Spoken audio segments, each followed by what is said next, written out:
Let's talk about something that every single organization has, but that most don't really think about until it's gone. We're talking about corporate memory. It is without a doubt one of your company's most valuable assets, and as you're about to see, it's also one of its most vulnerable. So let me ask you something. Have you ever spent, I don't know, a whole week wrestling with a tough problem just to find out later that someone on another team solved that exact same thing last year? Or maybe you've had that sinking feeling watching a new project go off the rails for the very same reasons another one failed a few years ago. Yeah, if you're nodding your head right now, you are definitely not alone. These moments, they're not just frustrating little episodes. They're symptoms of a much bigger problem. It's that constant reinventing of solutions. It's making the same mistakes over and over. It's that huge loss you feel when a veteran employee leaves, and you just know a library of unwritten knowledge just walked out the door with them. And don't even get me started on all the hours wasted searching for a file you know exists somewhere. And here's the thing, this isn't just a string of bad luck or a few isolated incidents. No, it's a systemic issue. You could even call it an organizational disease, corporate amnesia. It's what happens when a company literally forgets its own past. So what's the antidote to this amnesia? Well, it's building a strong corporate memory. And I love this definition from the National Archives of Malaysia. They say it's all about retaining information concerning past and present decisions and activities to inform present and future decisions and activities. It's really that simple. It's about your organization learning from its own experience. A really helpful way to picture this is to think of your company as having a brain with two sides. On one side, you've got the tangible, or explicit memory. This is all the stuff you can physically or digitally touch. The documents, the reports, the policies, the products.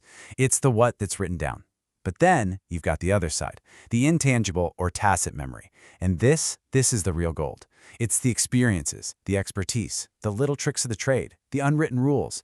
It's the how and the why that exists only inside people's heads. Okay, so that begs a pretty critical question, right?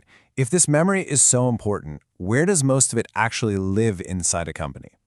The answer, well, it's probably not what you think, and it's a little bit scary. Take a look at this. One study broke down where a company's knowledge actually lives. Now, you might expect it to be in databases or on servers, and some of it is. About 12% is in dedicated knowledge bases, 20% in electronic documents, and another 26% is still on paper. But look at that biggest slice. A whopping 42% of a company's knowledge exists only in one place, inside the brains of its employees. Let's just pause on that number for a second. 42%. We're saying that nearly half of your organization's collective wisdom, its hard-won lessons, its secret sauce, its history of wins and losses, isn't captured anywhere.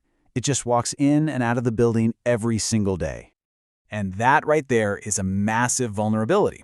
Because every time an employee leaves, whether they retire, take a new job, whatever, a piece of the company's brain, a piece of its memory, walks right out the door with them, and it might be gone for good.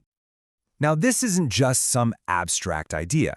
This kind of forgetting has very real, very high costs. We're talking about wasted money, lost time, and a huge drag on innovation. And believe it or not, this problem is actually getting harder to solve, not easier. In the past, it was about managing traditional documents. Now, we're dealing with the explosion of big data. Just around the corner is the Internet of Things, which is going to create even more data. And on top of all that, with the rise of the freelance and gig economy, more and more critical knowledge is held by people who aren't even permanent employees. Okay, so that's the problem, and it's a big one. So let's shift gears and talk about the solution. How do we move from being information hoarders to being true knowledge harvesters? How do we build a memory that lasts? Well, the first step is not to just start saving everything. That just creates more noise.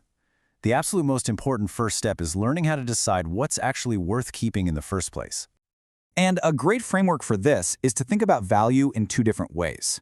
First, you have primary values. These are the right now reasons the information was created: to run the business, to meet financial obligations, to satisfy legal requirements. But then there are the secondary values. And this is where it gets interesting. Information can have historical value, research value for future projects, and just general informational value that nobody can predict right now. A smart company learns to think about both. But here's the crucial part. You can have the best systems and the best technology in the world for sorting your data, but if your company culture doesn't support sharing knowledge, none of it matters. This isn't a tech problem, it's a people problem. And that change has to start at the very top. Leadership needs to set the tone. When your leaders actively talk about and make knowledge preservation a priority, it signals to the entire organization that this is something that truly matters.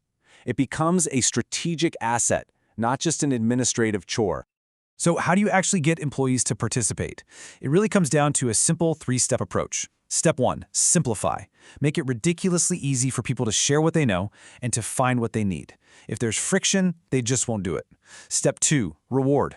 Recognize and celebrate the people who are great knowledge sharers. Make them heroes. And step 3, collaborate. Build a culture where sharing what you learned isn't a special event.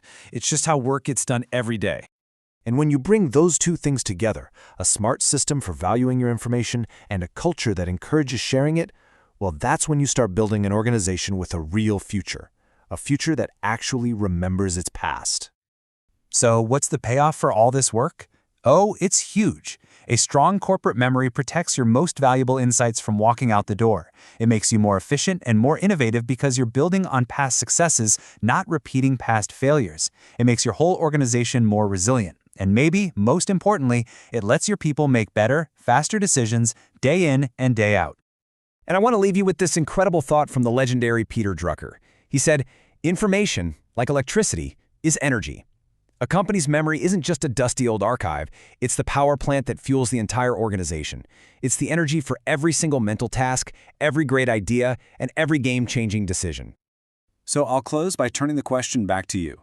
Think about where you work. What is your organization's most valuable memory? That one project, that one bit of insight, that one piece of customer knowledge that you absolutely cannot afford to lose.